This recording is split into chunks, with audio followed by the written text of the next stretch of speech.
What's up, party people, and welcome back to another episode of the Squawk and Seas podcast, your favorite Pokemon's podcaster's favorite Pokemon podcast. I am one of your talking heads, Kyle Koopa Frios. I am joined, as I am every week, by my good friend and co-host, the Pony Bottle Champ, Mr. George Fabre. George, how you doing, pal? Hola, ¿cómo estás? Bien. That's all I got. Wow. Don't ask me any more questions. We're a bilingual podcast now. In very loose terms, yes. I'm just working on my end of year goals here. I'm still trying to learn Spanish. Just trying to update everybody on that. So have you learned it? That's as far as I got.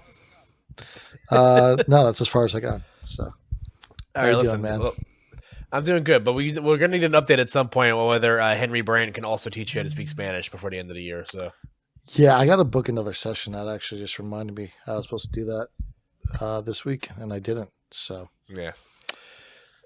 Anyway, so we got a fun show for you guys today. A slightly more exciting news week than I thought. A couple of cool cards to talk about.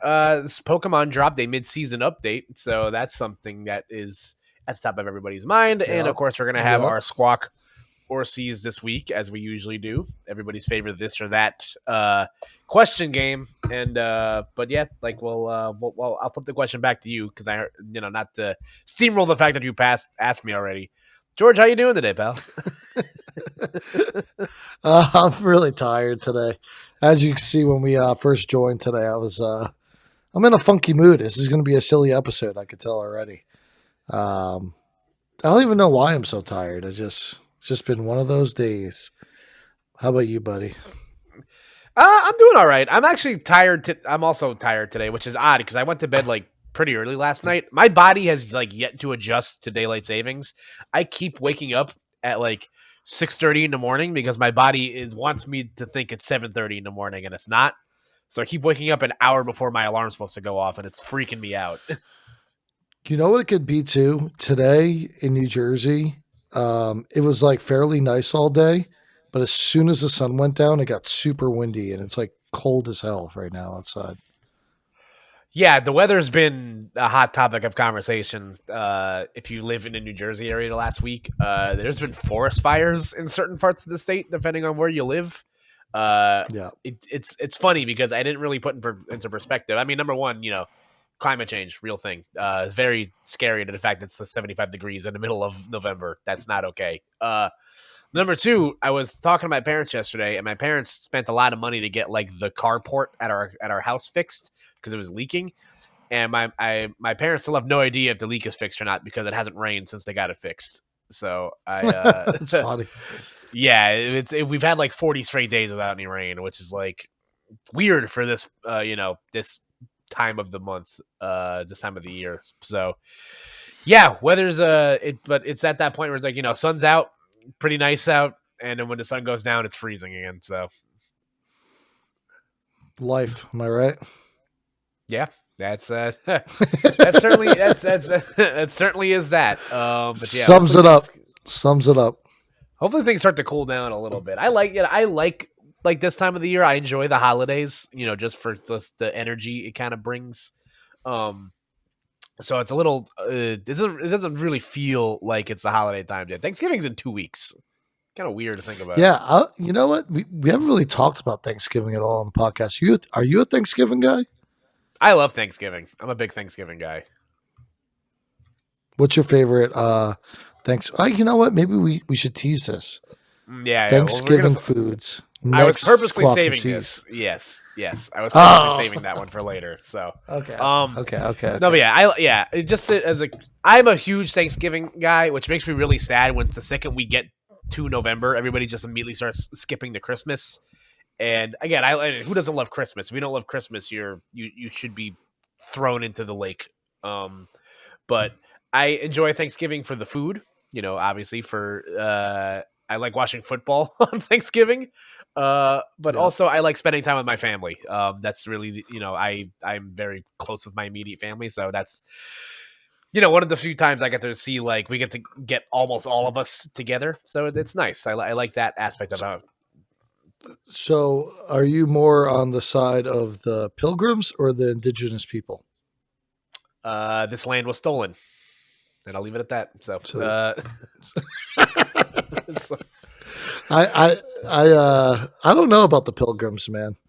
They were kind of a weird bunch, you it know. was bad. It's not good. It is not good. But yeah, they sure tried to, looking at it from from top down. I guess it's like, oh yeah, we got to make those cool hats in like grade school. And then you look and it's like, but you know, you kind of pillaged the land and brought smallpox into a country. So not good. Not good. Did they create stuffing though? I don't know. I don't feel Did they were confident the enough. first to put cranberry sauce on turkey? No, that might have been me. I don't know. I'm not. Well, That this might is have what I'm been. That saying. I might. don't know why the hell we do anything that we do for Thanksgiving. Is what I'm getting at here. Yeah, me neither. I think if I'm just gonna go with the, I'm gonna say Wawa invented Thanksgiving because the gobbler is the best part of the Oh, year. Oh, how many have you had this year already? I I've actually had haven't 3. had one yet. I have not had one yet. Well, you know, there's like a Wawa down the street from my house, and I go there basically every single day. I So, mean, I could uh, sneeze and there's a Wawa down the block for me, so it's great. Remember when these were scarce? yeah, When Wawas were like a South Jersey commodity and they held that over our head for so long? yeah. There's also a Quick Check across the street of it, and I just look at the Quick Check, and I'm like, you're you're trash. You're just piece of garbage. And I used to be a big Quick Check guy. I used to be a huge Quick Check guy, Yeah. and now I just look at it, and I'm like, go to Quick Check for what? There's no use. There's no use. I think any of us who are like northern New Jerseyers, like we all used to be big Quick Check guys because Quick Check used to be the only game in town if you wanted something really late at night, or like if you worked at nights like I did, where I like it would be like 10:30 at night by the time I got off of work, and I really wanted to eat something, and it just happened to be a Quick Check right next to the bank that I dropped my checks off at. So it's like, but then it was like once Wawa started to enter the equation, once Wawa was brought into my life, it's like, oh, I never want to look back. And now they're everywhere No. now. There used to only be like one or two up in this way, but it still really only be like a central South Jersey and like, Pennsylvania thing. Now it's like, everybody's got a Wawa near them now, and it's great. I love it. So back when I was in high school, yeah, like you're saying, Wawas were very scarce, and we were on our way to a house party, and we need to get ping pong balls for beer pong, and we didn't know where to go because we were down like at the Jersey Shore, down by like Tom's River, and we pulled up, and I asked some guy, and I don't know why he had like a Southern drawl accent. But I was like, "Excuse me, do you know where we could get ping pong balls?" He's like, "Oh, for that you have to go down to the Wawa. They got everything at the Wawa, and they do have everything at the Wawa. It's true. It's a fantastic It's true. establishment." It's the only place where I could buy a phone charger, cheesesteak, egg rolls, and a bag of chips in the same place. So it's what a Yeah. beautiful country we live Do in you remember the sometimes. blue raspberry soda from Wawa? There's no way that was I good for do you. remember that. I There's never no had way it you should have drank because that. artificial blue scared me. I that sort Yeah, of stuff it is never. scary. It is quite an insane flavor. But yeah, we'll get to the It was actual podcast delicious content in though. a second. But I'm sure it was. I'm sure it was. It's quite it's What the a oof. Wawa?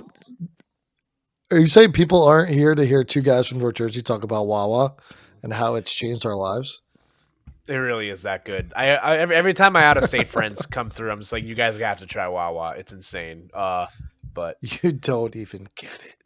you You don't don't even even you haven't lived understand. until you've had chicken tenders and buffalo sauce on a sub at 3 a.m. Or on mac and cheese. or a mac and cheese. That's dangerous. Yeah, It's it's very real good. slippery slope. Yeah. Yeah. So anyway, we got again. We talked about it at the top of the episode. We got some fun stuff to talk about. We'll start with the local wrap up because this is our first week playing with Surging Spark Legal. So George and I both attended 2 weeklies as we usually do this week. No Cup or Challenge weekends this weekend. We both took the weekend off to do things. Although, did you end up going to the Dragon Eye thing or no? No, I don't like to go by myself nowadays. It just doesn't hit the same. Yeah, I mean, not you have friends. Like, why would Gotta you go have by at least one yourself? of the home. Yeah, you want to go play with with at least you want to go with a crew so you can like talk in between the rounds. I mean, Yeah, sure I would have known somebody, but it's just doesn't hit the same.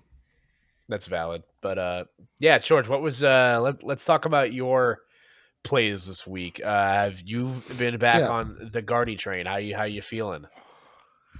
Gardevoir, yeah, I've been playing like the TM Evo, TM Devo. That's what I played this week. Felt fine going into a lot of matchups with Surging Sparks. On Friday, I played against Silverledge. Didn't really know what the hell I was doing against that matchup. Now I do know. I think Guardy's actually very good into that matchup.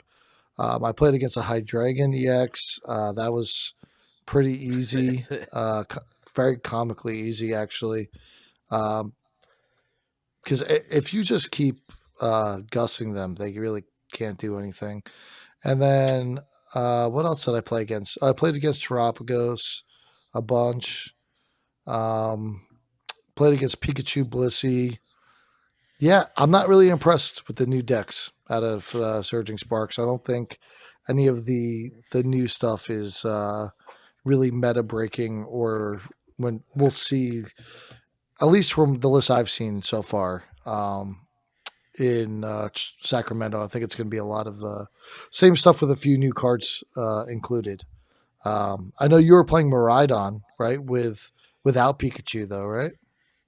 Yeah, most of that was because I did not pull a Pikachu and I did not feel like printing proxies. So I just very much wanted to play something with the cards that I had available to me. So I've just been playing Miraidon because I've had access to both Magneton and Latias. Um, so I played that this week. I hit just some awkward matchups, but it's mostly just like stuff that I don't really know the lines to. I played against Terapagos, and even in games that I'm winning in donks. So like I'm not really learning anything. It's just like Yeah. they're getting unlucky and I'm, a little bit more lucky, which is like, I mean, granted I still have to hit a generator to make that work off, but it's like, doesn't really feel like I'm doing much. But the deck feels fine. I definitely think with Pikachu in Area Zero is like the better way to play this Miraidon because I've been saying it on commentary all weekend too because I commentated in an online regional this weekend that had Surging Sparks legal, and Miraidon is still Miraidon, but you have to play so many support Pokemon to kind of like get this deck off the ground sometimes. Like you have to make room for stuff like Squawkabilly and Latias and Lumineon when it's necessary, and like you just kind of run out of bench space sometimes. So I think Area Zero opens that up for you a little bit more, and then if you lose your bench, you don't really care about ditching 3 Pokemon because you're probably playing 3 bench sitters anyway. But that deck, Right. I think that the Pikachu just opens up like a different wrinkle to the deck, and I think it's better. I think like you said, and what I'm starting to gather as well is that the new archetypes that are here aren't really anything super impressive. Like they're fine. I'm sure they'll be fun tier 2 decks. But it feels like a lot of what if you've been playing in the last format, it's probably still good this format with like a couple of different bells or whistles. So I will be going back to playing Old Hat this week because I have brought my good friend out of the shelf again. I have Mr. Goldango sleeved up for this week. So Oh yeah, Goldengo I didn't play against at all, but I have been playing online, and that deck is. Do you have? Are you playing with any energy Pro Energy Search or Energy Search Pro? yes, I There it am. is. That card is busted, broken, and should be illegal in that deck. Doesn't make any sense. Can we talk about real quick about how cracked of an ETB that I opened this in? By the way, like Oh, that was nuts. So I opened two. I don't usually do this, right? I'll usually buy like one box per release just because, everyone buys an ETB. I like to support my local stores. I go there. So I bought an ETB on Wednesday and it was dog water. It was horrible. I had one hit in 9 packs. It was atrocious.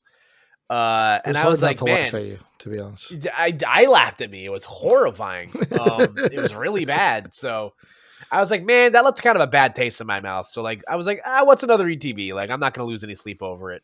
Then I hit the nuts. I basically had the way that the math worked out. It's as if I hit a hit in every pack. I got I hit the illustration rare Cerulege.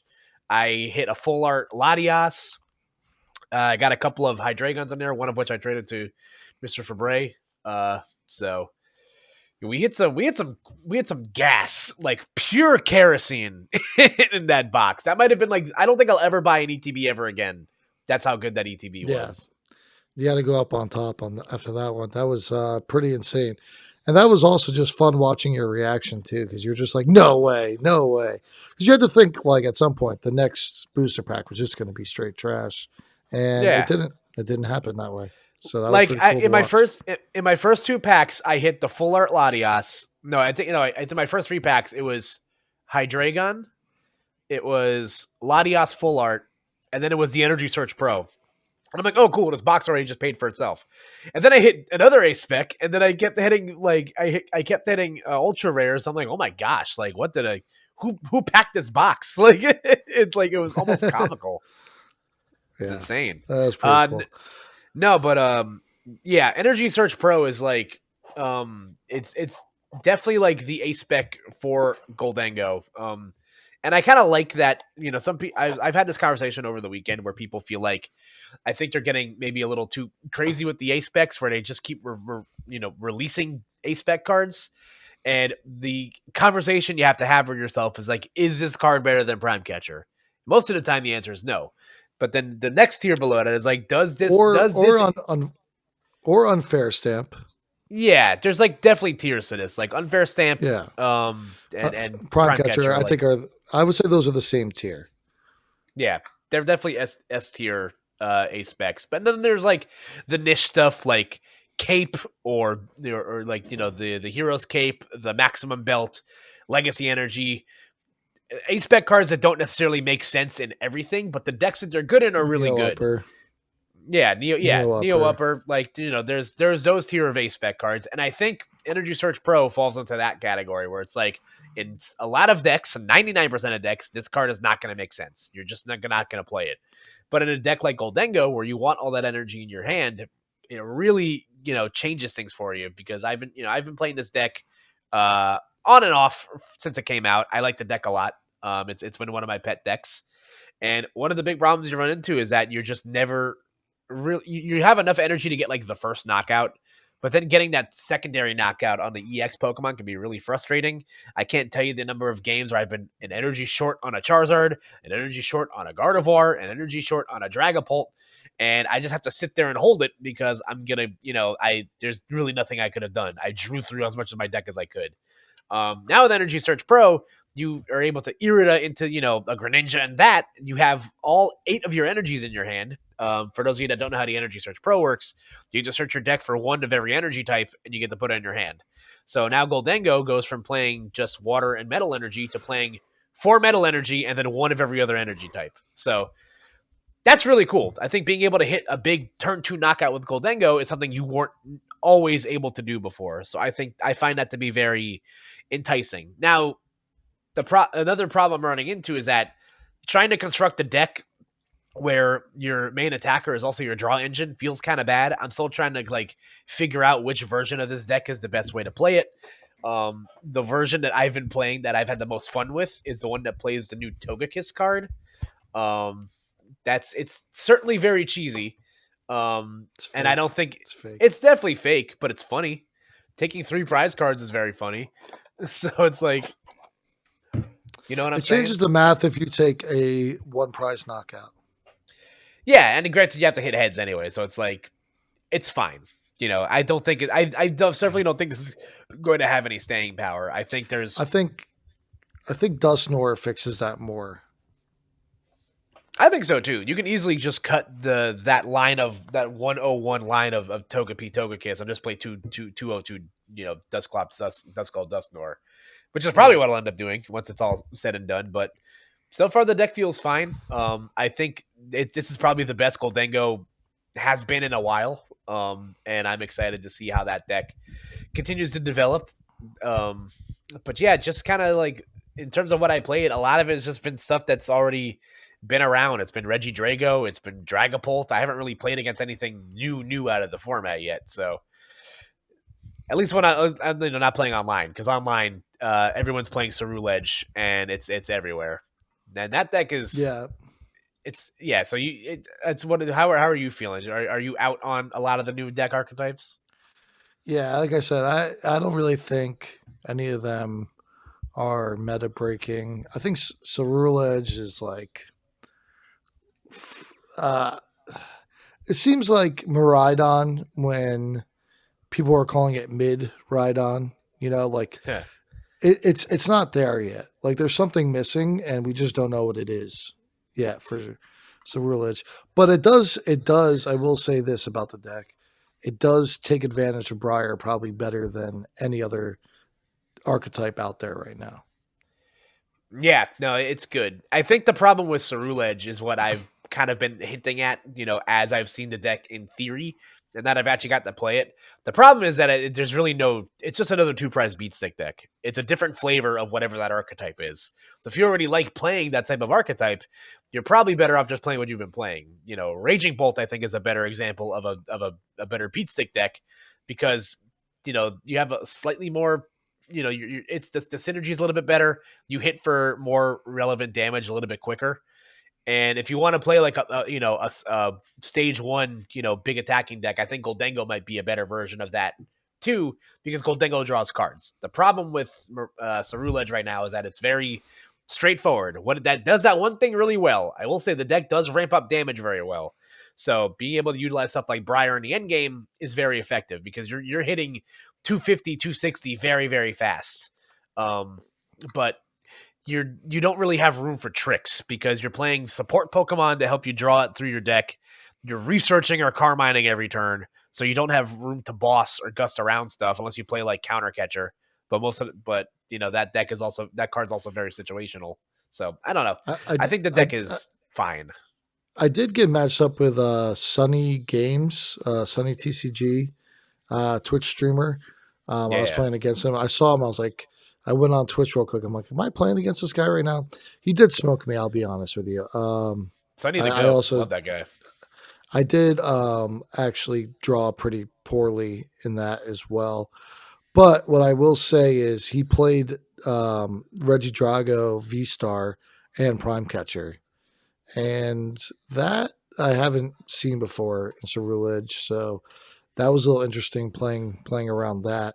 Legacy Star at the end of the game goes pretty freaking nuts. I'm not gonna lie. Yeah, I saw that concept thrown around online where you play it with the Reggie Drago, and I think that's not bad because I think if the deck plays the Jet energies, like I've seen some versions of it playing, you don't mind playing a massive bench hitter like that. Um, so I think the deck is definitely has some room for improvement. I think Legacy Energy actually low key fits pretty well into a deck like this, Yeah, um, you because got to at play least Mixer.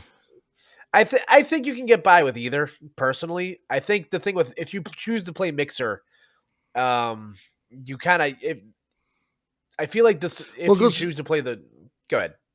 Well, I was just gonna say it goes back to what you're saying earlier with like these other like so S tier is Prime Catcher and Unfair Stamp, right? So if you're not playing Prime Catcher because you wouldn't play Unfair Stamp in that deck, if you're not playing Prime Catcher and you're playing Mixer because that's a better one, and then you go to look at Legacy Energy, is it better than Prime Catcher? No, right? So Yeah, Mixer I can understand because it fits with the archetype, but Legacy Energy, yeah, sure, I could get you an argument that says, all right, bring this to a one prize or change the prize race, but I don't know.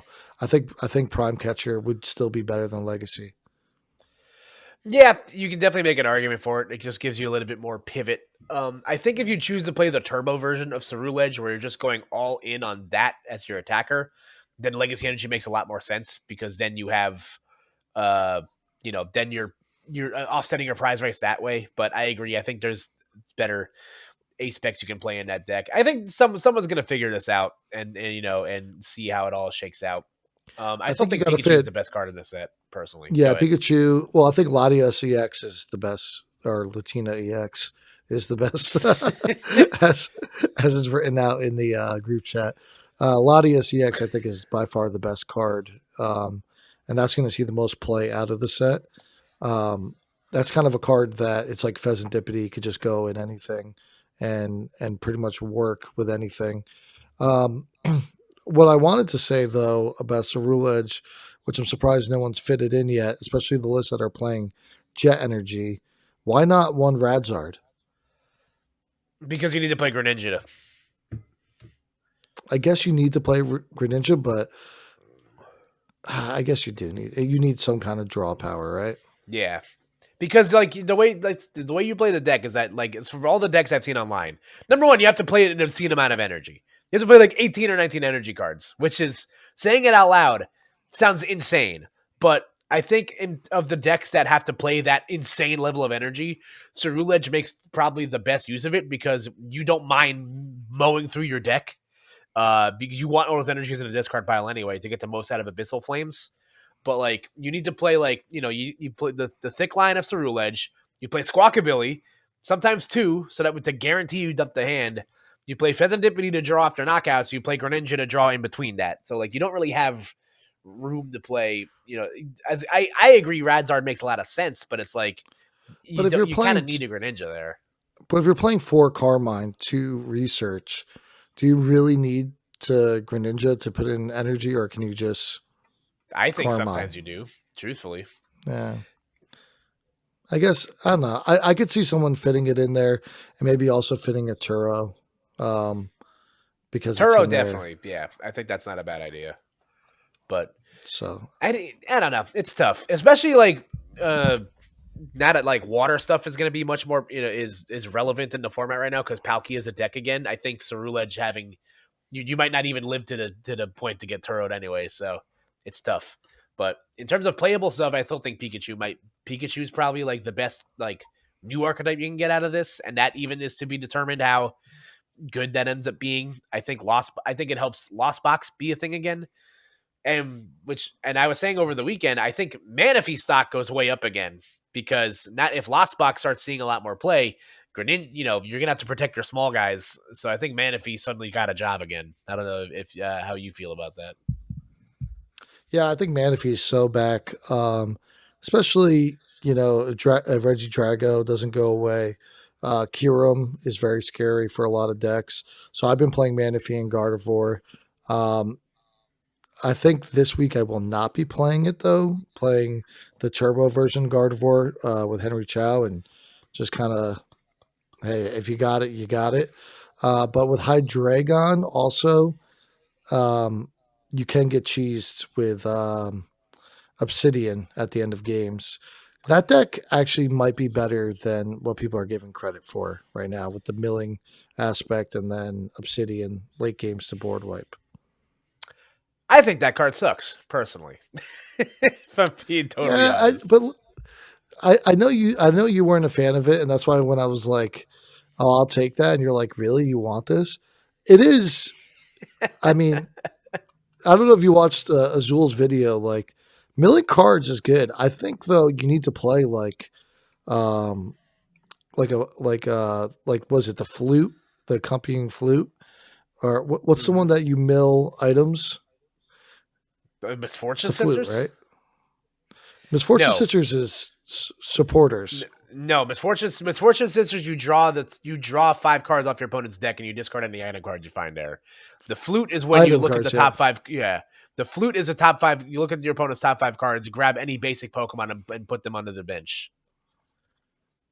Oh yeah, no, we don't want to do that. We want more Misfortune Sisters, for sure. Yeah, So I think you could play a Hydreigon mill. If you don't play it to go for Obsidian and play it for as a draw a mill deck, I think it is a good deck because you're doing 200, you're setting up damage, and then you could Obsidian later on and board wipe. It's kind of crazy, but it's definitely not consistent. It's definitely missing some pieces. It's definitely not mature enough yet to play at a regional tournament. But it might be the rogue deck we're looking for. It might be it. We don't know. I think give that deck once everything kind of slows down a bit. Once the Sword and Shield cards rotate, maybe that strategy becomes a little bit better. Right now, everything just moves way too fast. Hitting 340 damage or 330 damage is not unspeakable. So I feel like doing 200 and milling is not as effective as it would be in like a format where things aren't turbo shotting you. Yeah, but you're also disrupting at the same time. You have to remember that you're milling three I cards guess. every turn, and then if you play that with Misfortune Sisters, you could be doing way more. So I don't know, man. I just think it's a shame. Like I was listening to another Pokemon podcast, and they were talking about like Pokemon that are so cool, but the ratio to how many bad cards they have. And I feel like Hydreigon's like has exclusively stinkers from what I gathered from that podcast. I think there was one good Hydreigon EX. I think it was the Dragon one that came out for like forever ago in the X and Y era. But it's like, man, it's just like what a cool Pokemon, but what an absolute dud of a TCG Pokemon. Yeah. I don't know. I think it will be a meta deck eventually. Again, I don't think it's mature enough right now, or no one's cracked it. But I do think it's a mill deck that is really, really bulky and can really disrupt. So we'll see. Yep. The moral of the story is whatever you've been playing for the last format, you're probably okay playing it for this format. So I agree. I'm I just agree. I'm just really excited to get like my hands on some new cards. Like I was saying this all weekend when I was commentating. It really feels like that Stellar Crown really overstayed its welcome. Like it's like we were in this format for 5 tournaments, and it felt like it lasted way too long. So I'm just happy to get some just fresh cardboard into the zeitgeist. Yeah, I'm curious how well Palkia Dustnor stands up in this new format too. A I don't lot of think it electric, changes much. a lot of electric types out there as well now, though. So Yeah, that is true. I feel like decks like that and Lugia might take like a little bit of a hit because Miraidon is like probably the best of the old archetypes that get some stuff to play with this next right, set. So I think those decks are naturally going to take a hit. Um, because even like those decks lose a big advantage if playing into my Rhydon because before it's like okay, I can just go second and force my Rhydon to take a turn off, and even then now they have Magnemite, so it's like you're just aiding in them knocking you out faster. So we'll see. I definitely think those decks might take a little bit of a hit, and the Don might be back, which I'm down for. I like my Rhydon, so um, yeah, but as we move along here, we're gonna take a peer into the future again because we got a couple of interesting card reveals since our last episode. Terrestrial Festival is coming out next month, which is insane to say already in Japan. We got a look at 2 new cards from here, and it's a couple of my favorite types of Pokemon, George. The Scrimblow Pokemon, the little squirrely guys that nobody really thinks about. And we got introduced to what I think one of these cards is significantly better than the other. And I'm going to talk about that one first. I want to talk about my buddy Badoo here. George, you want to take us through what Badoo does? yeah. So 30 HP. It's like that baby type that has a free attack that we've seen, like Cleffa and well, really only Cleffa. No one plays Magby or L Kid. But for 10 damage, Itchy Pollen, they're saying it's called for now. During your opponent's next turn, they cannot play any item cards from their hand. Is that playable? Absolutely. I think this is really, really good. You look at the amount of how good shutting off items is to certain cards. Look at how good something like Bayonet has been in the format for the last month or so. You see how many decks just fall apart at the seams when you are unable to give them access to items.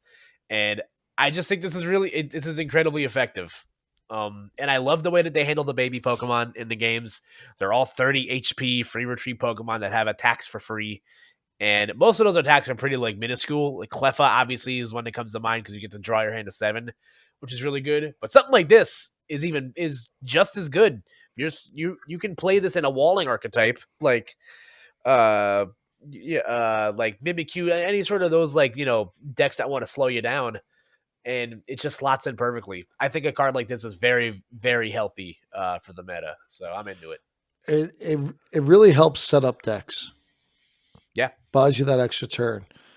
Slows down the format. Can't rare candy second turn. If you go second, go ahead, Itchy Pollen. Now Charizard, um, you know, what other decks are you utilizing rare candy a lot now? Um, I'm thinking Hydreigon, but that's not really what I want to say here. Um, there's other decks. Is Charizard really the only one using rare candy right now? I guess so, yeah, Drawing a because blank. Gardevoir wants to evolve into, and I guess Dragapult too. Dragapult also plays rare candy, so Dragapult. There you go. Yeah, Dragapult. But yeah, like go, but Dragapult doesn't affect that much because sure they can't maybe pull off a turn two, but they could still evolve into what's his name, the stage Dracloak. one. I'm blanking. Dracloaks. Yeah, I don't even know. Do I even like Pokemon? I don't even know. I don't think you do. I really don't think you do. You've been lying You to know us what? this whole time. I've always just been a really big fan of Pokemon TCG more than anything out of any Pokemon avenue. Like I played all the video games. I have some VHS. I always liked the anime. The first couple seasons, but really my whole life was all about Pokemon TCG. So, I am pretty bad with the names of Pokemon, I will say. But yeah, back to the point of Itchy Pollen. I I think it's pretty broken to be able to just say, "Hey, no, you can't rare candy on your next turn. You can't use Night Stretcher on your next turn. You can't use if you want to play if you're an Arvin deck and you want to go get something with Arvin, maybe Earthen Vessel, you can't play that. So there's a lot of great item cards right now where it's just going to shut you down and make it really hard for your opponent. And quite frankly, I don't really know even if this is because you would think, okay, at 30 HP Pokemon, maybe it'd be good in like say a Lost Box could take care of this. But then you get rid of all your switching cards too. Makes that Yeah. really hard. So maybe we'll see Jet Energy be utilized more now because of this card. But it's going to be interesting. It's going to shake up the meta, and it's really going to slow down the format to come, which I think is the best part of this card being printed. I just love it when when the dopey Pokemon are good. Like when I one of my friends, Patrick, he's a Philly TCG guy. He echoed my same thoughts where he's like, remember when the Dene GX was like was a meta defining cards in time it existed, and the Dene like in the normal circumstances is just like such an irrelevant like thoughtless Pokemon sometimes, but like this like Pikachu clone is like is a meta defining clone is a card. So I personally just love that from like an aesthetic standpoint. Like this is gonna really change the game for a lot of cards, for a lot of decks. Excuse me. We gotta look at another new card from the set. You want to talk about our good friend Seeking? Yes, Seeking has the ability Festival Lead when Festival Grounds is in play. This Pokemon may use this attack twice. If the first attack knocks out your opponent's active Pokemon, you may attack after your opponent chooses a new active Pokemon. So we obviously have seen Festival Lead with the Applin decks and the Driplin with Thwackey.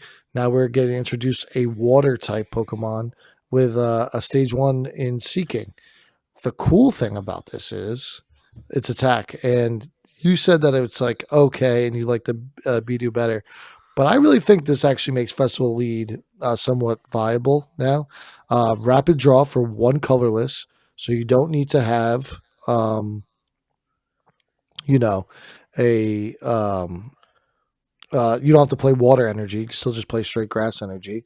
Does 60 damage, and you draw two cards. So effectively, you'll be drawing four cards if you have Festival Grounds in play. That's pretty good. Yeah, I don't. It's tough. Festival Lead is certainly an archetype that kind of came and went. I think it's because it came out at the same time as Dragapult, and like these sort of it just doesn't do enough. I think the biggest argument for something like Festival Lead is that you came out at a time where one shotting Charizard is a luxury that certain decks didn't always have, And if the Diplin was able to do that, and you did have the Goldeen that you can play in this deck that discards that you flip a coin to discard energy. So there's always the instance of you're able to flip heads on 2 coins and you know disrupt your opponent's board. This isn't bad in a vacuum. The problem is I just don't think I just think there's just way too much nonsense in the format that really makes it hard for something like Festival Lead to exist. If it's not Dragapult existing, which was the problem before, it's Dusknoir existing because it's like, okay, and especially if Lost Zone becomes a thing again, like my God, like this deck, these poor guys are just never gonna make it. But I think this could be good in like if you wanted to squeeze a Seeking into your Water GLC deck and play a one of copy of Festival Lead, then this is probably good in that aspects too. I'm looking at cards from a whole new perspective now because now that I've been GLC pilled, so I can see the value in everything now. Personally, in terms of standard, tough. We'll see what happens. Yeah, I don't know. I think it's going to keep getting new cards, and it's going to become an archetype eventually. I hope so. Um, It like look at me as a person, George. I love stupid things. Festival Lead. Tell me when you didn't say that archetype introduced. Like this has Kyle's name written all over it. It is such a Kyle deck. It is off meta. It's weird. It plays a bunch of these dopey looking Pokemon. Like I love stuff like this. But if I'm the one telling you, it's like this still won't make me play it. That's how you know we're gonna need some help. We're gonna need some I'm gonna need like Festivals Lead like Arceus or something something crazy. well, Thwacky, go get any card you want. Sure. I still have to knock out the thing in front of me, and I just don't do enough damage to do that. It's tough. Yeah, I guess you're right. I don't know. I think it'll have more play. I think drawing 4 cards is good. I don't know. Drawing cards is fun. It's hype. You know what But else, drawing Ross? cards after you, yeah. Well, I was just saying, drawing cards after you attack also isn't that good. But We'll see what happens. Someone will play this in a deck, and then I'm gonna lose, and I'm gonna feel like an idiot. But it's fine. I'll cross that. yeah, I'll cross that bridge when it happens to me. But interesting stuff. I'm excited to learn more about what's going to come out in Terrestrial Festival. That comes out. I forget what comes out. That comes out December 6th, so that comes out a lot sooner than you might think. That's like a little over 3. Yeah, that's about a month away, 3 weeks away. So it comes out right around the time of Toronto Regionals, right? yes, the week before. The week before. Um, Yeah. Moving right along though. I think we've moved on to what I think, and a lot of people are talking about, is going to be the biggest topic of conversation this week amongst the Pokemon TCG, and that is the 2025 mid-season update for your championship season. We got an announcement earlier in the week about some changes that the Pokemon that the Play Pokemon circuit is making. This mostly affects the TCG side of things, but they basically made it so that they are lowering the amount of points you need to qualify for day 2. If you guys are interested in what this post is, it's on the official Play Pokemon Twitter, and basically the biggest change that we're seeing is that they are lowering the threshold from by 2 points to make it to day 2. I believe it was 21, so now it's now going back to 19, and that has opened up a whole can of worms with people. So, George, we like to give the non-accomplished person's perspective to this. So, what is your non-accomplished Pokemon TCG player's perspective on this? I mean, I do like it that I feel like I have a chance of making day 2 a little bit easier now, right? But it is kind of false hope, if I'm being honest. Because if you get in at 5-2-1, are you really going to be doing anything? That's kind of the way I look at it, man. Like, sure, you got there, but you got there for what? For what reason? And the thing that was going around in our group chat, I think is hilarious point and does make a lot of sense. How many people are going to have 5-6-1 limitless pages? Yeah, Like, that's gonna be tough. That's not a good that you didn't do well that tournament, and you'll and then everybody will have to see it on Limitless. Oh, you made day two just to go 0-4, you know. So Yeah. I think I can look at this from both sides. I think one of the biggest obviously for a lot of people, not all of us are competitively wired to where winning the regional is our end goal be all. End all be all. My biggest yeah, accomplishment goal this season was to just become a better player in general, give myself the foundation to, build to a successful season in my eyes at the end of the year. And by so one of the things I wanted to do is to, I want to make day two in a regional. I think I've gotten, the most wins I've gotten at a regional is like 4. So I think, considering that you need 5 wins and an 8 rounds of Swiss to make it a day two now, I feel like that's very much within my staying power to do that. I think it's going to, solve the problem of like, hey, more people want to play Pokemon, so let's give people the opportunity to play more Pokemon. What this doesn't solve is, and everyone was very quick to bring this up, it does not change the asymmetrical cut problem. That if they're, this all stemmed from the biggest problem in Louisville, where, because it was a clean cut going into Top Cut, nobody that made day two had a chance of making it into Top Cut. So the question was posed of why even play in day two in the tournament if I have zero shot to make it, to make it to Top Cut to play for the big month, to play for the championship. So for those people, this doesn't really solve that problem. It just makes it so that, okay, we're gonna let more people into day two that probably don't have a chance to make cut. Um, I think all they really had. I think this change might be coming too. I think what they really just need to do is they're like, okay, if you go X2 into day two, you make Top Cut. I think that's all they really had to do to just, to kind of hush a lot of this. I think this is gonna cause a lot of discourse and like the wrong reason. But I do think in like from a, a casual player's perspective, I don't hate this decision either. yeah. Again, from the unaccomplished, what we pride ourselves on this podcast, it is good for us, right? It gives us the Yeah, opportunity that we can go into a tournament and be like, I have a very real chance to make day two. If we go 5-1, make day two, go 4-0, 9-1, we would have a chance to bubble in still, right? sure. Likely, probably not, but there is a chance. And I think they did solve that problem. Just give everybody a little bit more of a chance, you know? And I think it was kind of a business decision on their end where they're like, they didn't want to see the amount of players go down to attending these regionals and special events just because they feel like they have no chance of winning, which I think is the correct move for Pokemon always being a, player first um, kind of event or Yeah. or game, I should say. Yeah, I think, for a lot of people, there's a very, you know small percentage of people that, the way how do I describe this? Not everybody goes into a regional to win. I think some people just go for the sake of playing and having fun and taking a vacation.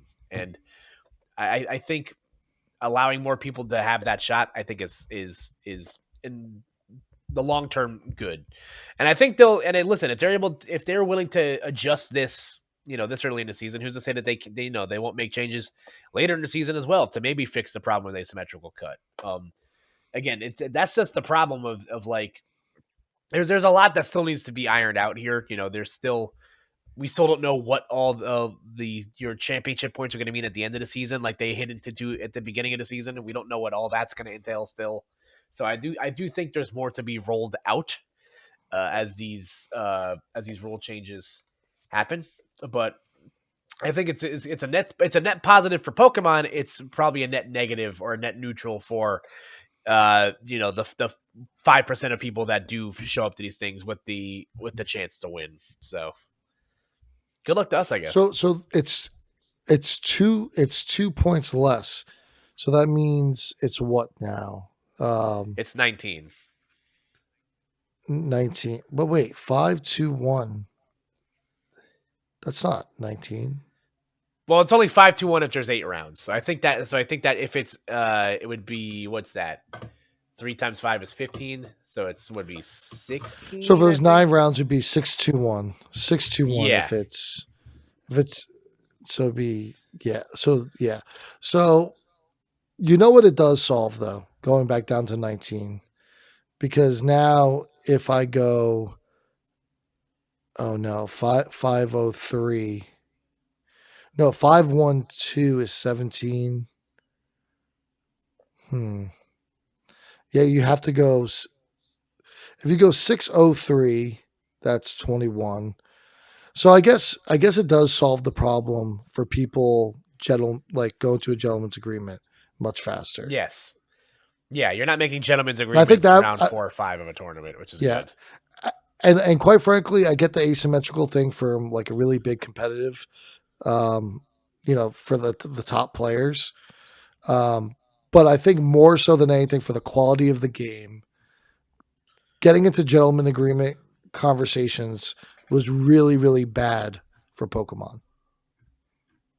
Yeah, that's all. I think that's always going to be a problem. I think gentlemen's are going to continue to be a sore spot for people a lot this season, especially because like 90% of people that are competing in these tournaments, a lot of them might not even know how to do a gentleman's agreement. Some of them might. I saw a post online that was like, 50% of the community doesn't know what a gentleman's agreement is, and there's 35% of them that think that they're cheating when they do this. So it's there's still a lot of work that needs to be ironed out here, and I don't know. Yeah, We'll see. but Kyle, my point is, it's my point though, just to like hammer at home here, is that it takes it away happening in earlier rounds with players Yes, that may not yes, be I agree with you familiar. on that. That that Yes, that is, I think, the biggest thing that they fixed, and I think for Pokemon to recognize that that is a big issue and not growing that, like, I think that stunts the game, so this yes.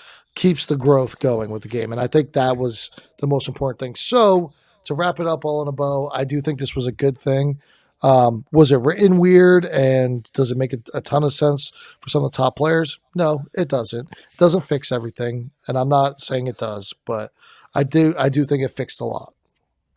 It's going to be interesting to see how this plays into Sacramento. That's going to be the first regional tour this is implemented, and I think Sacramento might be on the smaller side. I don't know if that capped or not, so it's gonna be a fun watch. Just got a little bit more interesting to look at. Um, but speaking of interesting to look Trying to at, go? I'm sure. Nah, I'm good. Okay. Yeah. There's a long flight. I'm good. Thanks, big dog. No, I'm not. I'm not going. I'm not going either. I'm just kidding. All right, gamers. It is time for our favorite segment of the podcast. It's everybody's favorite this or that question game, Squawk or Seize, Fuck where George and I or cease. Let's go.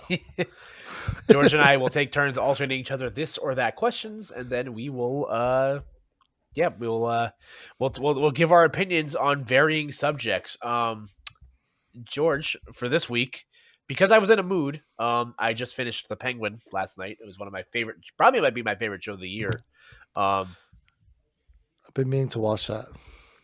it was very good. It might be the best TV show I've seen all year. So I was in a mood. So we're Squawk or Seizing comic book movies. Everybody's favorite thing to hate on or talk about in the office place. George, I know you're a big movie guy like I am. Where are you on the comic book movie spectrum? How deep into the drink did you get? I've watched the Marvel MCU in chronological order every single time a movie comes out 4 different times. You're deranged. That's crazy. It's so fun, especially when a new movie comes out and you fit it into like the timeline. It's really good. So you're going So in I am chronological. biased. So you're going. Are you Yes. going in release order or like timeline order, like where the movie comes out? I'm sorry. Yeah, you could say chronological both ways. I should have been more specific. Chronological in the timeline of the MCU. Oh, I see what you mean now. Okay, I dig that. That's fun. Because like they released some movies. The release date of some movies are after the fact that some movies come in, but they actually are intended to happen in the timeline before some of those other movies um, were released already. So like going back and like a lot of the Avenger movies fit in between after they show everything that happened from everybody's perspective. But then if you Sure. watch it, yeah. So it's pretty I cool. get what you're saying. So Okay. I am biased to the MCU, but I will try to fit in some DC stuff there every once in a while. I did pull up a pretty good site if you need something to look at. Yeah, I'll take a I'm looking reference. at the 100 best superhero movies from Rotten Tomatoes. So I just if you just Google 100 best superhero, they'll pop right up. From Rotten Tomatoes. Shout out to Rotten Tomatoes. Great website. So Yeah, yeah. So I mean, while you take a gander there, I will kick it off, and I will actually I found one here that's actually very very endeared to my heart. One that like I have watched probably like 7 times. Um, Not a traditional superhero movie, but it is a comic. Scott Pilgrim versus the World. ooh. Give me a fastball down the middle. I am squawking this 6 ways to Sunday. This is one of my favorite movies of all time. Not just in terms of comic book movies. I love Scott Pilgrim versus the World. In my opinion, and like I'm a big I like to hang I have the game too. It's sick. Look at that. George, if you're Very if cool. you're all Very for cool. for our audio only people, George just held up a physical copy of the Scott Pilgrim versus the World Switch game, which I believe was only available through the limited run website, if I recall. Yeah, limited run. Yep, it is a limited run. Yep, I have my copy in my car. Actually, I take it with me everywhere I go. Don't ask me why, but Yeah, good. It's a good beat 'em up. yeah. No, I love this movie. In my opinion, it is a perfect movie. In terms of set design, in terms of characters, the scene where Scott jumps out of the window to when his roommate's talking to why am I blanking on her name right now? You know the scene I'm talking about, where he's in his apartment and they're like, "Oh, Simona, Scott home." Simona, talking to I'm stop. Simona, right? Yeah, and then he just jumps out of the window. He's like, "Oh yeah, you just missed him." Like that scene kills me every time. Yeah. Also, great soundtrack in that movie. Awesome soundtrack. Yeah, no, I'm a huge fan. We're Bomb Mom. Yeah, shout out to one of the best fictional bands of all time, Sex Bomb. Sex I'm a huge Bomb. fan. Sex Bomb. That's what it is. Oh, he's talking to Yeah. Knives. That's what he was talking to. I was losing my mind. Yeah, Knives comes to the Oh, apartment and she's Knives. like, yeah, she's talking to Wallace and he's like, oh, is Scott home? And literally you see him jump out of the window and it scene makes me laugh every time. I do not care how many times I've seen this movie. I will laugh every time. Yeah, Good movie. it's a great plot too. All the ex boyfriends they got to battle to date the hot chick. It's life. It's life. Yeah. Now it's we pigeonhole ourselves a little bit with comic book movies, but I will also open up the field to superhero movies because I do want to make things a little bit difficult for both of us. I'm going to give you one of my favorite movies, Okay. also. So I'm a little biased towards this one. We're squawking or seizing the 2004 Pixar classic, The Incredibles. I was looking at The Incredibles too and wondering if it was going to pop up. I was like, that's not a comic book movie, but sure, we'll do it. Superhero movies. We'll go. We'll open up the field. Okay, okay. I mean, it's a delightful film. Mrs. Incredible. How you doing? Wait, what? Who said that? Excuse me. Uh, I don't know. She thick, dude.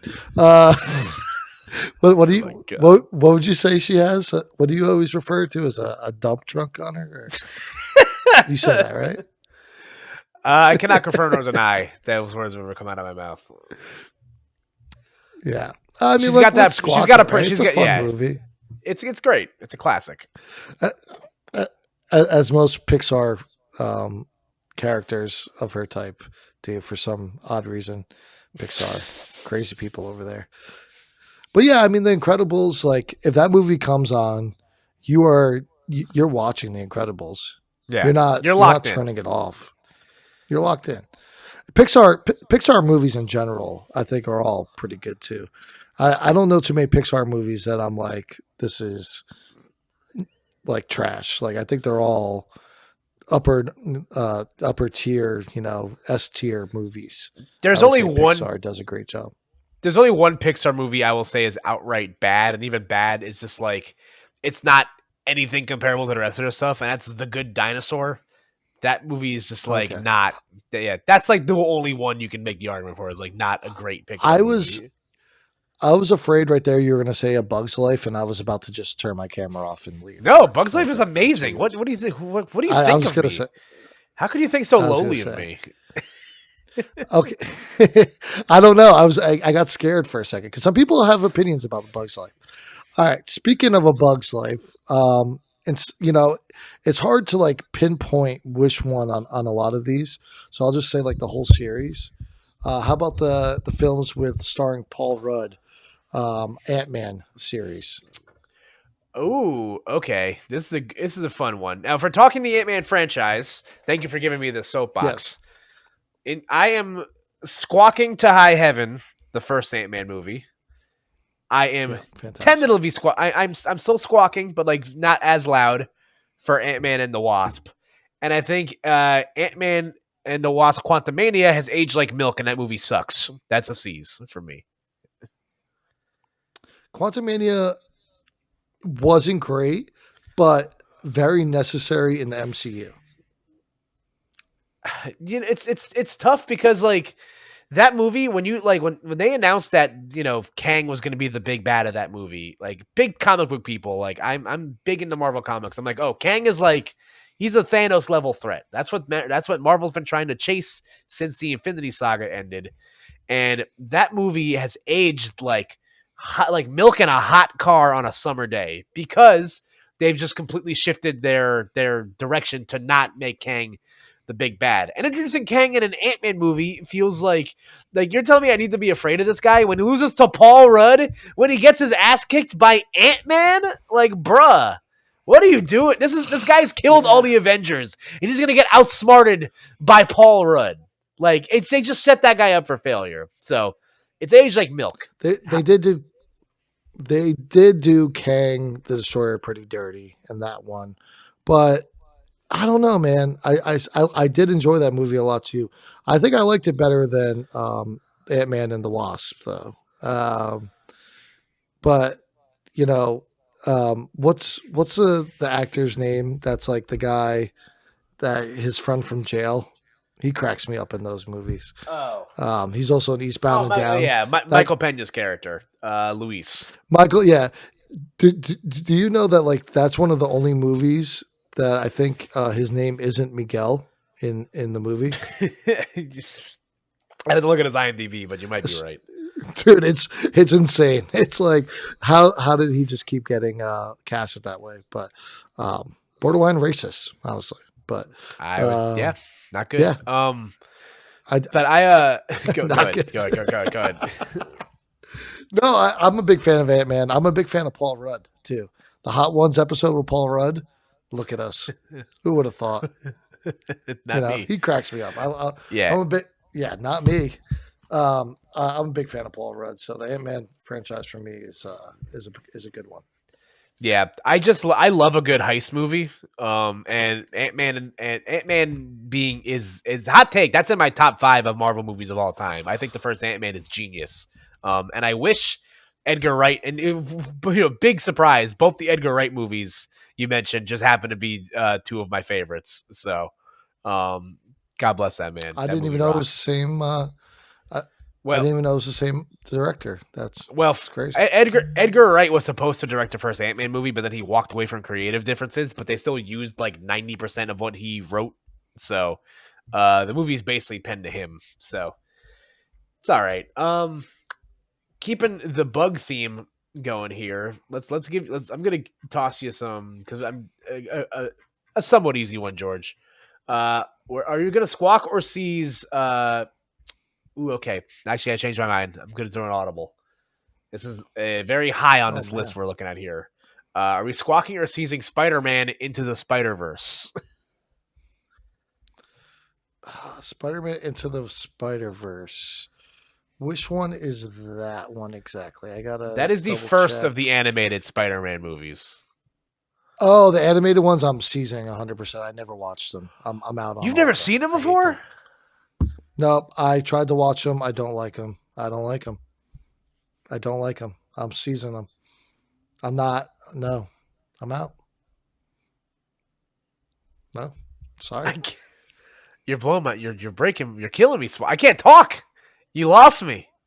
Oh my gosh. You Are they haven't really that tried? good? I Yes, have they're tried. I don't like them. fantastic. You got to watch it again. Really? Watch them with me. Just watch them with me. Which one should I watch first? Into the Spider-Verse is by many people's is in many people's circles the best Spider-Man movie and one of the best superhero movies ever made. I mean, it is number one on this list. So And I don't think that's hyperbole. you didn't really I'm get not, too far. You didn't really get too far on this list. You picked number one and number two on this list so far. Hey, listen. Listen. What can I say? I like top tiers. I think this movie's fantastic. So you're telling me that Spider-Man you think is better than any of the Tom Holland or any of the Tobey Maguire Spider-Mans? All right, here's my rebuttal to that. I think you can't rank those movies in the same tier as those movies because this is very much its own. I think animation and live action, you kind of you can't blur the lines too hard there. I think Yeah, these because movies are in a tier by themselves, in my opinion. You can't rank these against those because they're just completely different films. I mean, because the Spider-Man with Tobey Maguire, the first one with the Green Goblin. Why am I forgetting the name of it? You mean Spider Man? It's just called Spider-Man, right? Okay. It's just called Yeah, Spider. just Spider-Man. That's why I was like, dude, what is it called? Yeah, just the first Spider-Man uh, is amazing, and Spider-Man Two. I'm a big Tobey Maguire Spider-Man fan. Obviously, I'm 34, so like, I think that just nostalgia for me. I remember when the games came out on PlayStation. I was like, the graphics on this are insane. Being able to like swing from the dude the first Spider-Man game for like PlayStation 2 was like one of the best games of all time. I didn't That even game own a rocks. PlayStation 2. My friend did. Yeah, my friend owned it. We used to play it after school all the time. It was crazy. But the Tom Holland ones are also really good. That's what you know what maybe you know what I am seizing it. I'm sticking to my guns because I haven't watched them on purpose because I just think they're a cheap version of what Tobey Maguire and Tom Holland has put out there as a product. But for you, because you're my friend, I will watch Into the Spider Verse maybe this weekend. Yeah. So Yeah, listen, I had to ask a Spider-Man question to you because I love Spider-Man is my favorite superhero, so I love all these movies. I love Andrew Garfield. That's personally my favorite Spider-Man. I just think he's the best actor to play Spider-Man, but I think they're all good. I don't think you're wrong picking any of those guys as your favorites. Yeah, hey, listen, man, that movie rocks. Shout out to Spider-Verse. You're the goat. you know what I thought you were about to say too when you said staying on the theme of bugs. I thought you were about to hit me with Blue Beetle because that movie's god awful. Did you see that? It's I actually have not seen it. I Oh, heard don't not waste your great time. things, so I have not I haven't Yeah, tried. yeah. All right, cool. So let's keep it moving forward here. We could probably go all day, but as me being a '90s baby, I do like my throwbacks, and Mr. Wesley Snipes, I think, is a hero in my eyes. The Blade trilogy, or when I say the Blade trilogy, I know that's the third one, but I mean like the trilogy as the three movies in a whole. How are you squawking and seizing the original Blade franchise? Yeah, Blade rocks. I'm a big Wesley Snipes guy. And my thing about Blade is that if Blade is not as successful as it is, we're not talking about any of this stuff. Blade is without Blade, there's no Spider-Man, there's no Fair point. X-Men, there's no MCU. So the comic book movie industry as a whole owes so much to Wesley Snipes and Blade. Now that we don't talk about that third movie. That third movie stinks. That movie is really bad. Blade trilogy when Blade Ryan Trinity. Blade Reynolds was Trinity. first. Trinity. Oh, it is Trinity. Okay, Yeah. so I was right saying trilogy the first time. Well, Okay. that's when Ryan Reynolds was first introduced as Deadpool. No, that wasn't. No. That's when Wesley Snipes and Blade first. Wesley Snipes and Ryan Reynolds first worked together. He was introduced as Wade Wilson in that one crappy Wolverine movie. Oh, it was Wolverine. Yeah. Yeah, I got that mixed up. You're right on that. Yeah, Seizing that, by the you way, that know movie more than I fucking do. sucks. I'm sorry to curse, but that Yeah, movie stinks. you know also bringing up Blade. Why one of the big reasons why I'm so against the new Spider-Man cartoon films because the old Spider-Man cartoon.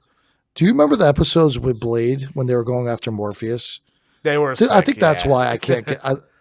Yeah, I think that's why I can't get into because I used to go home and watch Spider Man all the time, and the series where like it's Blade, and I've heard rumbles that whole kind of universe is going to come back with the Moon Knight and everything after they came out with um, the what's the movie with all like the gods the Oh, space Eternals? gods. Internals, thank you. Because they show the Moon Knight at the end, and apparently they're going to bring back that whole kind of lore back to the MCU, which I would think would be so sick if we could see Blade take down Dracula with Spider-Man involved with Morpheus in there. That would be like a childhood dream for me. That would be cool. That's if that Blade movie ever gets made, but that's a podcast for a different day. That movie's never coming out. I know. I don't think so either. It's quite sad. All right. Well, so we talked. All right. We'll just rip the bandit off here. Ready? We're squawking a season to Dark Knight, George. Yeah, I mean, I'm not a huge DC fan. I did like Justice League a lot. You like Um, that? Like the movie? yeah, Okay. it was very Eh, long. It I was think I fell fine. It asleep a was. few times, but it was good. Yeah, I mean, that's why they gave it to you in 4 parts. The movie. That was a long day. Yeah. The Dark Knight, it was good. Um, I do like the opening scene with like Heinz Ward like returning the kickoff and like the stadium falling apart. That's the Dark Knight, right? Yeah. Yeah. I think actually But that I'm might be gonna Dark Knight Rises. I don't remember. okay. Either way, I'm gonna seize it because I am. Yeah, I am a you brought up the Penguin earlier.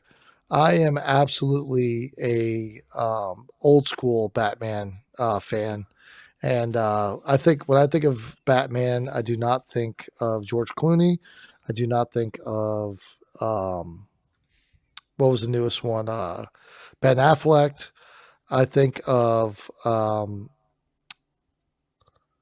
what? Oh, God, I'm drawing so many blanks right now. Not Tim Burton. Tim Burton's a producer. The guy that Val plays George Clooney? no. Oh my God. Are you talking? Now you're Are you making me talking look it about? up. Are you talking about Robert Pattinson? No, not Robert Pattinson. The Val best. Kilmer? Oh my God. So Michael Keaton? no. Michael Keaton Uh, is the best Batman.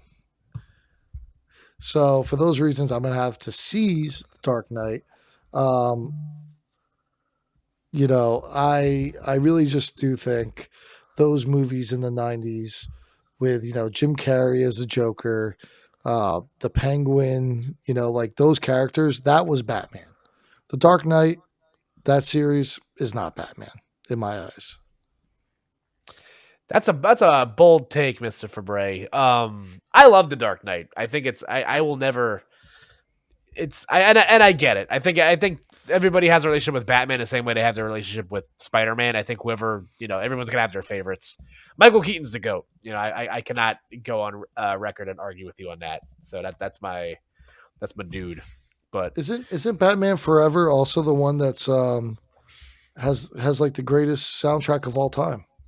That one's pretty. Yeah, it's a great soundtrack. I'm a I huge know that's a fan. Val Kim. Oh no, that's a Val Kilmer one. Oh, maybe I've been wrong about this my entire life. This is my favorite Batman. Batman Forever. Isn't that the one that has "Kissed by a Rose" seal? Isn't that Batman and Robin? I think he. I think you've completely lost me. Wait, Batman Forever though was the one that McDonald's, we talked about it last podcast, that had the glasses, right? The mugs. Yes. I thought that one had "Kissed by a Rose." Kiss from a I have to Rose. like. Yeah, Uh, I'm right. That's right. oh, maybe you are. Okay. Okay, I I think was you right might be about right. that at least. Okay. Okay. You got me there. Yeah, I thought that was because those Joel that Schumacher one. movies are so bad. I blacked them out of my memory. They're just not. They're not good movies. Michael Keaton Batman is just the Batman.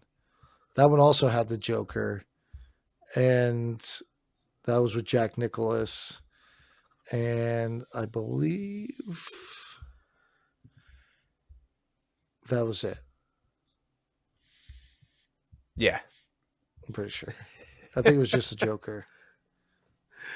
Oh man. All right. I think we're gonna. I think our brains are falling off our heads. So I think we're gonna. I think we're gonna end Squawk and Seas there this week. Well, So, hold on. I think I got to give you one more. I think I all got right. to Give me give one you more. All right. one Let's do more one more. Let's do one more. Last one. Last one. Last one. because I want you to do a this or that, and this is going to be really hard. And they are kind of both the same, but I think they, um, deserve to go up against each other because I think they're the two best franchises in the MCU: the Avengers franchise or Guardians of the Galaxy franchise. Squawk one, Ooh. sees one. Ah man, that's tough. Yeah, I know. We could not leave this conversation here without That's talking true. about those two. Yeah. No, you're right. Well, I'll talk this out loud with myself. The Avengers movies are special to me because the Avengers movies usually come out in May. They usually come out the first week of May, and that's when my birthday is. So those movies are very special to me because my dad took me to see the Avengers when I was in like high school, when I was in the 12th grade or something like that. Like I watched those movies with my dad for a long time. So those movies are very important to me. They're important to the industry. Avengers Endgame is one of the most insane theater experiences I've ever had in my life. I don't think I'll ever hear a theater get as loud than when, Cap picked up Mjolnir and beat the crap out of Thanos with it. That was like one of the greatest things I've ever got to experience in the theater as someone that watches movies. That being said, though, the Guardians movies are really hard to argue against because they're such fun movies. The soundtracks are great. I like Chris Pratt as an actor. All those characters are very, very are very fun. And Guardians 3 is probably one of the best Marvel movies to come out post Endgame, in a sea of really bad stuff. And I always look forward to listening to that soundtrack. I have it in my car. I like it that much. Um, that being said, though, I will be squawking the Avengers franchise and seizing Guardians of the Galaxy just simply I think, because those movies. yeah, There's so much good stuff in those movies, even in the bad one. yeah, I would have to agree with you. It'd be really hard to ever seize the Avengers because they're just so important to the MCU. Two honorable mentions I just want to bring up that we're just talking about this. Two of my favorites. Maybe you could give me two more of your favorites, and then we'll end it there. We don't have to squawk or seasons, but I just want to bring them up. Thor Ragnarok, one of the best Marvel movies Oh of all yeah, time, amazing. and also Captain America's Civil War when Iron Man and him go head to head. Listen, if you know anything about the comic books or the cartoons growing up, Captain America versus Iron Man is just a classic battle, and seeing that come to a film in big on the big screen was like really special for me as well. So I was a big Iron Man fan too growing up. So I just thought I wanted to mention those. I don't know if you had any of the ones you wanted to just bring to light. Yeah, no, in terms of just the MCU stuff, the Captain America stuff is something that I'll usually lean on. Captain America, the Winter Soldier is just in terms of just movies in general is one of my favorite movies. So the movies in the MCU that I really enjoy are the ones that take a subgenre and really like spin it on its head. I love espionage and spy films, so Captain America, usually falls within those lines. I like those movies a lot. I would be hard pressed to not mention the X Men movies. Specifically like the original X Men, Yeah, X2, Days of Futures Past. Those movies are all really, really good. I love the X Men. They're very. That first X Men movie was like very crucial to my like enjoyment of comic book movies as a kid. Um, not first class, though, right? First Class was fine. It was Cuban Missile Crisis, It's not as whatever. good as Like that. it's not as good. So, uh, but yeah, that's Oh yeah, Deadpool and Wolverine. That was really good. Everyone go see that. That movie was fun. Uh, Yeah, so, I did. I did enjoy that as well. but yeah, I think that's gonna be it for us this week. I hope you guys enjoyed us at that edition of Squawk and Seas. We'll be back with a fun theme next week, so stay tuned for that. George, as always, my friend, thank you for sitting down and chatting with me. We had a good one today to make up for our shorter Absolutely. episode last week. So let the people know where they can find you, where they can interact with you. Yeah, we really nerded out on this one, Kyle. So maybe I have to make a post about this on Twitter where you can find me at PNYBTL Champ, Pony Bottle Champ. Also, I will be testing on live. I'm always looking to play people. I say it all the time. Add me. How about you, Yeah. man?